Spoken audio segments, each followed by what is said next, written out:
Hello বন্ধুরা, তো দেখতেই পাচ্ছ দুপুরবেলায় বাবাকে একটু সাজিয়ে গুছিয়ে একটু খেতে দিয়েছি। 5 রকম ভাজা, ডাল, মাছের ঝাল, 5 রকম মিষ্টি, দই আর সিমুই।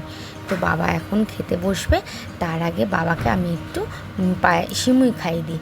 আমাদের তো পায়েস দিতে নেই, কারণ জানি না আমার দিদা আর কি দেয়নি, মানে আমার ঠাকুমা দেয়নি, ওদের নাকি জন্মদিন নেই, ওই জন্য বাবাকে জেঠুকে কাউকেই পায়েস করে দেওয়া হয় না।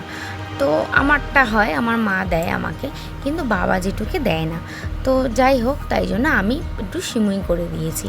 তো বাবা এখন খেয়ে নিক, আবার তোমাদের সাথে দেখা হবে বিকালের বেলায়। চলে এলাম বিকালবেলায়। এখন মা বসিয়ে দিয়েছে রান্না। কি হচ্ছে বলো তো? এখন পেঁয়াজের বেরেস্তা হচ্ছে, কারণ বিরিয়ানি হবে যে। এদিকে ভাত হয়ে গেছে, আলু কাটা আছে। তো চলো মা বিরিয়ানি বানাক, আমি কেক আনতে যাই। তো কেকের দোকানে চলে এসেছি, আর এদিকে এই কেকটা পছন্দ হয়েছে, তো এই কেকটা নিয়ে নিলাম। তো নিয়ে বাড়ির দিকে যাই, চলো।